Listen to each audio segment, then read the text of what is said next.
Hello दोस्तों, नमस्कार, जय हिंद, जय भारत। एक बार फिर हम आपके सामने मौजूद हैं। वही वाला पुराना चैप्टर जिसका हमने पिछले क्लास में इंट्रोडक्शन भी किया था और उसके बारे में हमने बताया था कि टाइप्स ऑफ रेशियोज़ क्या होते हैं। तो वो चैप्टर क्या था, आप सभी लोगों को याद होगा।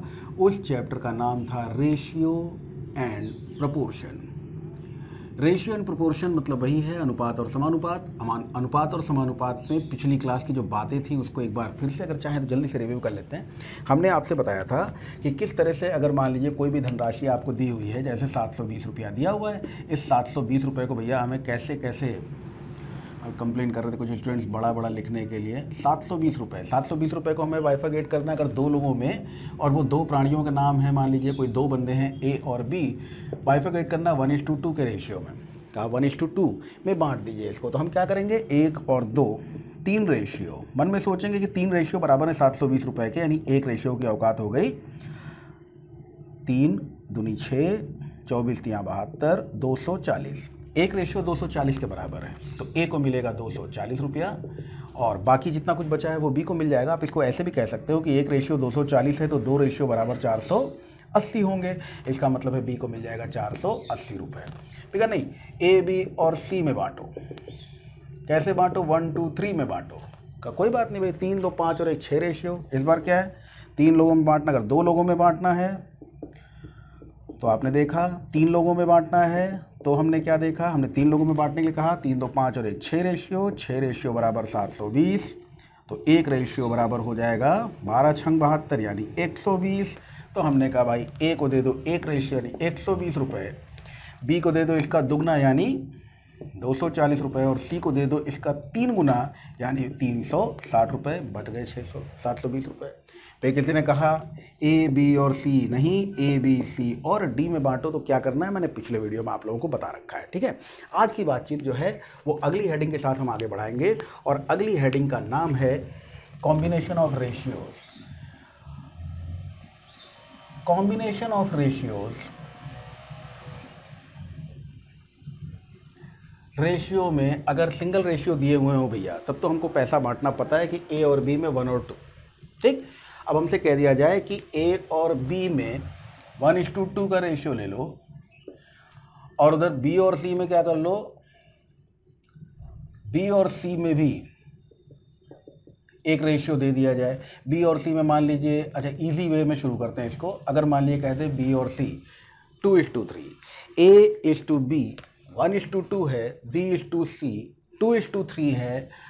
कई बातें निकलती हैं यहाँ, क्वेश्चन बहुत सारे बन सकते हैं। पहला क्वेश्चन पूछ लेगा आपसे कि A:B:C बराबर क्या होगा। दूसरा क्वेश्चन आपसे पूछ सकता है कि A:C बराबर क्या होगा। एक और क्वेश्चन इसमें बना लें तो इस तीसरे में आपसे कहेगा कि यही 720 रुपये को अगर बांटना है, जो रुपया हमने यहाँ पर लिखा था 720, उस 720 रुपये को अगर बांटना है तो वो बंटन किस हिसाब से होगा। 720 रुपये को ए बी और सी में बांटना है, कैसे बांटोगे ये बात आपसे पूछी जाए। एक्सक्यूज मी, ये बात अगर आपसे पूछी जाएगी इसको कैसे बांटोगे, तो आपको सबसे पहले ये चीज़ पता होनी चाहिए। 720 रुपये अगर ए बी और सी में बांटना है तो कैसे बांटोगे, ये बात अगर पूछ लिया है तो इसको आपको सबसे पहले देखना पड़ेगा कि हम इसे कैसे कंबाइन करते हैं। कॉम्बिनेशन ऑफ रेशियोज इसी का नाम है। कि ए तो बहुत ही ईजी सा हमने लिख दिया है, थोड़ा सा इसको टिपिकल भी करेंगे। तो पहले तो ये देखिए कि A:B बोल के देखिए आप, A:B 1:2, B:C 2:3, 1 2 2 3। तो आपसे अगर A:B:C कहा जाए तो हम सीधे लिख देंगे ना, कुछ नहीं 1 2 3 और बांट देंगे 1 2 3 के रेशियो में। भी मैंने बांट के दिखाया भी था आपको 1 2 3। ठीक है, तो इस तरह से बांटना होगा, हम बांट देंगे। अब यहाँ पर अगर A:C पूछा जाए, रेशियो पूछा जाए, तो पहला और आखिरी रेशियो साफ साफ दिख रहा है। पहला 1 है, आखिरी वाला 3 है, आंसर 1:3 है। ये भी क्लियर हो गया। अब अगर यहाँ पर ये चेंजमेंट हो, हमसे कहा जाए कि A:B बराबर 1:2 और B:C बराबर आपको दे दिया जाए, B:C बराबर दे दिया जाए 1:2, 3:4 मान लीजिए दे दिया जाए, 1:2 और 3:4। तो यहाँ पर हमें इसको बराबर करने के बहुत सारे रास्ते होते हैं और इनमें से एक रास्ता जो हमें चूज़ करना है उसको देख लीजिएगा। मैं सारे रास्ते नहीं बताऊंगा, एकदम अथेंटिक जो है बहुत ही आसान सा है, उसको आप देख लें कि A:B और B:C है। इसको हमने जिस तरह से लिखा है, बी के नीचे बी, जो कॉमन रेशियो है, जो दोनों में कॉमन है, जो दोनों में एक है, उसी की बातचीत करते हैं, उसी के आगे कंटिन्यूटी आ जाती है ना। वह AB BC, तो ABC निकालना है। वहीं पे है AB बी सी, बी की पोजीशन को चेस करिए। यहाँ पर जरा ये पोजीशन आप लोगों को दिखाई दे रही होगी कि एक जगह पर 2 है और एक जगह पर 3 है। 2 और 3 को बराबर करने के लिए हम क्या कर सकते हैं, 3 वाले रेशियो को 2 से गुणा कर दें, 2 वाले को 3 से गुणा कर दें। एक तो ये तरीका है, लेकिन उसके अलावा देखिएगा ये बहुत ही आसान सा है। ए बी बी सी को इसी तरह से लिखेगा जैसे मैंने बताया। कैसे लिखोगे, 1 2 और 2 के नीचे 2, बी के नीचे बी लिखना है ना, तो 2 के नीचे 2 यानी 3:4 ऐसे लिख दीजिए। A:B B:C आपको मिल गया। अभी आप देखो कि B के बगल में कौन है, B के बगल में जगह खाली पड़ी है और इधर भी B के बगल में जगह खाली पड़ी है। तो भाई इधर 2 के बगल में जगह खाली पड़ी है और इधर 3 के बगल में जगह खाली पड़ी है। ध्यान से समझिएगा, बड़ा बढ़िया रास्ता बता रहे हैं आपको। देखे होगे गाँव वाम, देखे होगे कैसे झाड़ू लगाते लगाते लगाते लगाते लगाते लगाते दूसरे ज़मीन पर कब्जा हो जाता है ना। देखा होगा, बहारते बहारते कब्जा कर लेते, बहारते बहारते ऐसे झाड़ू लगा रहे, झाड़ू लगाते लगाते अपना क्षेत्र जो था उसमें झाड़ू लगाया, फिर धीरे धीरे झाड़ू से खुरच खुरच के जो घास है वो साफ़ करते करते आज उनके पास में जितनी जगह थी उससे पता लगा 1.5 गुनी जगह है ना। तो वो कैसे, खाली झाड़ू लगाते लगाते बगल वाली जगह खाली दिखी कब्जा कर लो, तो बगल वाली जगह खाली दिखी कब्जा कर लो। ठीक है, 2 कप्स के बगल वाली जगह खाली दिखी कब्जा कर ली। अब ये 3, इसने कहा अच्छा गुरु तुमने किया था, हमारे बगल में भी जगह खाली पड़ी है, अरे तुम भी कर लो यार, हमारे में न टांग अड़ाओ। कब्जा हो गया, और कब्जा होने के बाद में रिजल्ट क्या मिल गया, रिजल्ट मिल गया A:B:C इज इक्वल्स टू 3 1 3, 3 2 6 और 4 2 8। ये रिजल्ट आपको मिल गया 3:6:8। 3 समन्वय 6 समन्वय 8, ये आपका आंसर बन जाएगा। अगर कॉम्बिनेशन इस तरह के क्वेश्चन में आपसे पूछा जाएगा कि A:B:C बराबर क्या होगा, तो A:B:C बराबर आपको रिजल्ट दे रहा है 3:6:8। थोड़ी सी प्रैक्टिस इस पर कीजिएगा, बहुत ही आराम से बात समझ में आ जाएगी। पहला और आखिरी पूछे A:C, आंसर क्या मिल गया आपको 3:8, 3 समन्वय 8। अच्छा, एक चीज़ और इसमें हो सकती है क्या, क्वेश्चन ये दिमाग में आता है कि क्या पहला और आखिरी रेशियो अगर निकालना है तो तीनों रेशियो को कॉम्बिनेशन से होकर गुजरना पड़ेगा? बिल्कुल नहीं। अगर मान लीजिए केवल क्वेश्चन इतना है कि यदि A:B 1:2 B:C 3:4 then find A:C, तो A समन्वय C का मान बताएं। तो अगर ऐसा आपसे पूछ लिया जाए कि A:C 1:2 दे दिया है, A:B 1:2 दे दिया है और B:C आपको दे दिया जाए 3:4 और आपसे पूछ रहा है A:C बराबर क्या होगा, तो इट्स नॉट नेसेसरी कि आप ये तीनों रेशियोज निकालें।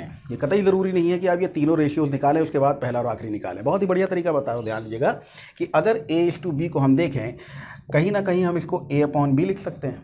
B:C को देखें तो हम इसको B/C लिख सकते हैं, और इसका प्रोडक्ट कर दें तो प्रोडक्ट में क्या होगा, A और C, A/C बच रहा है, यानी यही बच रहा है, A:C ही बच रहा है। तो बस कुछ ना कीजिएगा, एक ही काम कीजिएगा कि 1/2 A/B 1/2, ठीक है। फिर B/C 3/4 मल्टीप्लाई कर दीजिए, क्या मिल गया, 3 एकम 3, 4 दूनी 8, आंसर आ गया 3 एकम 3 और 4 दूनी 8। उम्मीद है इतनी बात समझ में आ गई होगी सभी लोगों को। मैं क्वेश्चन का मूड चेंज करता हूँ, एक बार इसको जरा रिव्यू कर लीजिए सब लोग,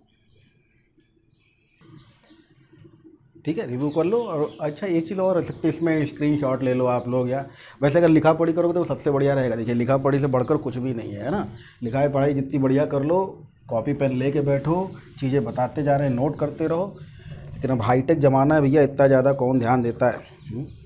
तो भी आप लोग जितने भी सीरियस कैंडिडेट्स हैं उनसे हम इतनी उम्मीद तो कर ही सकते हैं। चलो एक चीज़ और जोड़ते हैं इसमें, यहाँ पर हाँ तीसरा मैंने पॉइंट क्या बताया था, ये मान लो रुपये 610, 22,610 ले लो, 22,610 रुपये हैं और वो A, B और C में इस अनुपात में बांटने हैं, तो बांट लोगे सब लोग, है ना भाई। कितना हो गया, 6 3 9 8 17, आप कहोगे 17 रेशियो बराबर 22,610 रुपये। तो एक रेशियो थोड़ा सा मुश्किल आ गया, ठीक है। तो यहाँ पर 17 एकम 17 और 17 के बाद कितना बच गया भाई, 5 बच गया, 17 तिया 51, फिर 5 बच गया, फिर 17 तिया 51, 1330 रुपये। एक रेशियो की औकात जो है वो 1330 आपको दिखाई दे गई। 1330 रुपये एक रेशियो की औकात अगर आपको दिखाई दी है और आपसे कहा जाए अगर 22,610 रुपये को बांटा जाए तो ए का हिस्सा कितना होगा? आप कह सकते हो भाई ए का हिस्सा कितना हो जाएगा, वही पिछली क्लास वाले वीडियो में जैसा आपने बताया था बिल्कुल वैसे ही कर रहे हैं। 3 रेशियो यानी 3 बार 1330 रुपये। बी का हिस्सा आपसे पूछा जाए तो 6 रेशियो यानी 6 बार 1330 रुपये। और सी का हिस्सा अगर पूछा जाए तो 8 रेशियो यानी 8 बार 1330 रुपये। क्लियर हो गया होगा सब लोगों को, ठीक है। मैं रिजल्ट भी लिख देता हूँ। तो यहाँ पर हो गया 3 त्रिक 9, 3 त्रिक 9, 3 एकम 3 यानी 3990 रुपये। 6 बार करना है तो 0 ले लिया हमने। 6 त्रिक 18, 6 त्रिक 18 और 1 19, 6 कम 6 और 1 7 यानी 7980। 79 है, ये है ना 79 89। आजकल एक ऐड भी आता देखे हुए सब लोग। चलो यहाँ पर 0, 8 तिहाई 24, 2 ले लिया, 8 तिहाई 24 25 26, 6 ले लिया, फिर 2 ले लिया, 8 कम 8 2 10। ये आ गया बाइफर्केशन इस 22,610 रुपये का। समझ गए सब लोग? थोड़ा सा क्वेश्चन को और आगे बढ़ाते हैं, देखिएगा। कॉम्बिनेशन ऑफ रेशियोज खाली लिख दिया भाई। हिंदी मीडियम वाले छात्र हमारे ज़्यादा हैं, उनकी संख्या ज़्यादा है, उनका भी ध्यान रखें। अनुपातों का संयुक्तीकरण कह सकते हो आप इसको। कैसे अनुपातों को संयुक्त किया जाता है? अनुपातों का संयुक्तीकरण, अनुपातों का संयुक्तीकरण, ठीक है भाई। तो संयुक्त कर लीजिएगा अनुपातों को। किस तरह से संयुक्त कर रहे हैं हम? 2 अलग अलग अनुपात दिए, उनको संयुक्त कर दिया, ठीक। अब जरा एक और बात देखिए।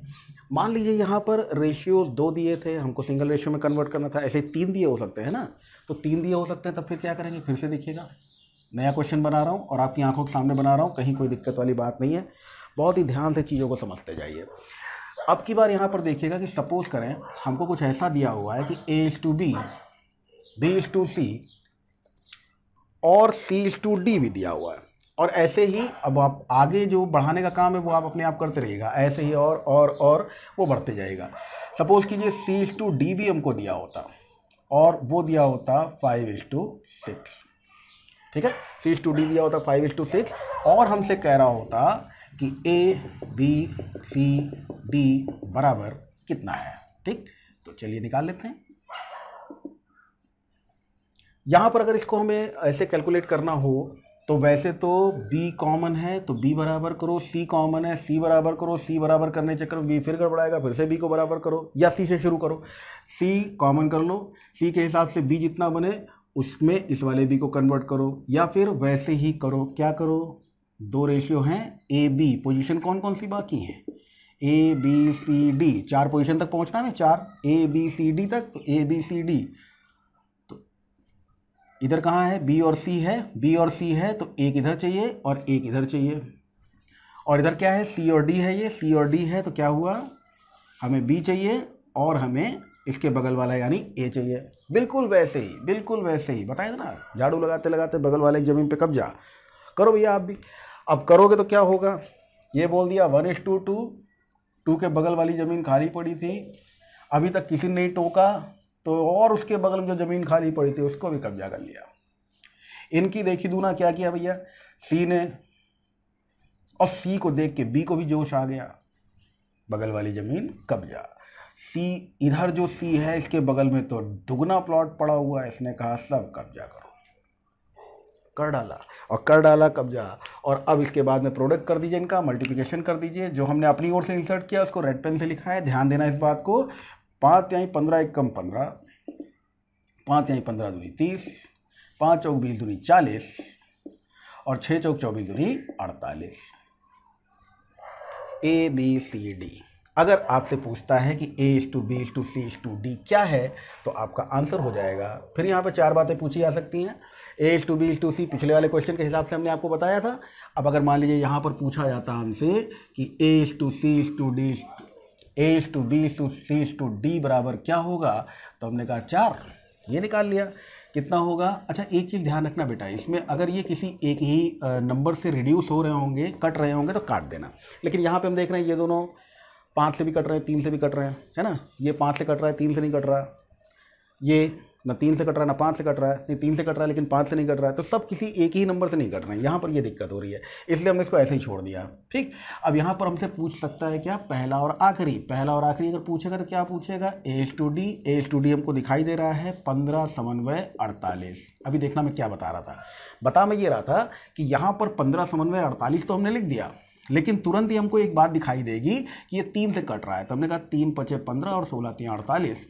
तो ये कुछ इस तरह से 5:16 हमारा आंसर आएगा, क्योंकि रेशियोज के आंसर हमेशा रिड्यूस्ड फॉर्म में होते हैं, ना फ्रैक्शन में होते हैं ना डेसिमल में होते हैं। इस बात को सब लोग विशेष तौर पे ध्यान रखिएगा। चलिए भाई, यहाँ पर तक की बातचीत हो गई, तो हमसे पहली बात, दूसरी बात। अब तीसरी बात अगर मान लो यही वाला पूछ ले हमसे, तो कहते अब की बार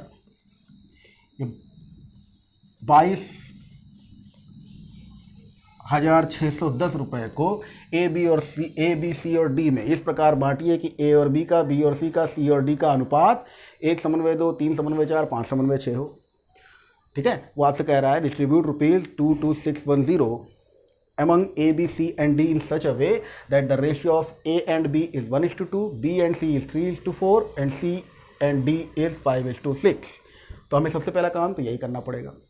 कर लिया, करने के बाद में क्या करना पड़ेगा, हम वैसे रेशियोज की गिनती कर लें। तो देख लो भैया, 40 और 48, 15 और 30, 8 × 5 = 13, 133 रेशियो हमको यहाँ पर दिखाई दे रहे हैं। ठीक है, देख लीजिएगा भाई, गड़बड़ तो नहीं हो गई। 8 × 5 = 13, 4 × 4 = 8, 3 × 12 और 1 = 13,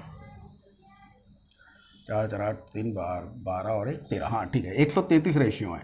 अब अगर 133 रेशियो बराबर 22,610 रुपये हो, तो एक रेशियो जो होगा वो कितना होगा, आप देख सकते हो, 170 रुपये के बराबर। ठीक है, एक रेशियो बराबर 170 हो गया, तो 15 रेशियो हमको निकालना है, यानी ए का हिस्सा। तो ए का हिस्सा हमने कहा साहब 15 रेशियो, निकाल दीजिए, 15 बार 170। बी का हिस्सा 30 रेशियो, थोड़ा सा दूर लिखें, अभी आंसर भी लिखना है। बी का हिस्सा 30 रेशियो, 30 बार 170। सी का हिस्सा 40 रेशियो, 40 बार 170। और डी का हिस्सा 48 रेशियो, यानी 48 बार 170। क्लियर हो गया होगा सब लोगों को। एक बार इस पर ध्यान दीजिए, क्या क्या लिखा है मैंने, एक बार गौर कर लीजिए। मैं और आगे बढ़ाता हूँ इसको। हाँ, इसको कैलकुलेट भी कर देता हूँ, है ना, कैलकुलेट भी कर दे भाई। तो यहाँ पर ये हम देख रहे हैं 17 × 5 = 85, 17 × 5 = 85, 8 मिल गया, 17 × 1 = 17, 17 और 8 = 25। ठीक है, 2550 रुपये ए का हिस्सा आ जाएगा। बी का हिस्सा 17 × 3 = 51, 5100 रुपये। सी का हिस्सा 17 × 4 = 68, 6800 रुपये। और ये डी है भाई, ये डी का हिस्सा है। डी का हिस्सा कितना है, 48 रेशियो। 48 रेशियो निकाले हमने, तो 48 रेशियो कैसे निकलेंगे, 17 8 136, जीरो लगा दें, 17 8 136, 6 ले लिया, हासिल मिल गया हमको 13, और 17 चौको 68, 68 और 10 78, 78 और 3 81, 8,160 रुपये। तो ये सारा हिस्सा हमको निकाल लिया हमने, 22,610 रुपये को, अगर ए बी सी और डी में। अब इसी तरह से भैया अगर 5 हों तो 5 में क्या करना है, आप लोग समझदार हो, खुद ही कर लोगे। ठीक है, अनुपातों को संयुक्त करना है, तो ये तरीका है। इसके अलावा कुछ एरो बनाने वाले तरीके भी होते हैं, बट वो थोड़ा सा कॉम्प्लिकेटेड होते हैं। इनको इससे मल्टीप्लाई करो, इनको इससे मल्टीप्लाई करो, फिर इनको ऐसे मल्टीप्लाई करो, और ये सीधा सीधा मल्टीप्लाई करो, तो भी आपको वही आंसर मिलता है। ये मेरे ऐसे डिस्कशन का पार्ट नहीं था, वैसे मैंने डिस्कस कर दिया। तो अगर आपको ये चीज़ें नहीं, रेड वाला मत देखिएगा, केवल ब्लैक वाला देखिएगा जो ऐसे लिखा हुआ है। तो CBA 5 × 15 = 15 मिल गया भाई।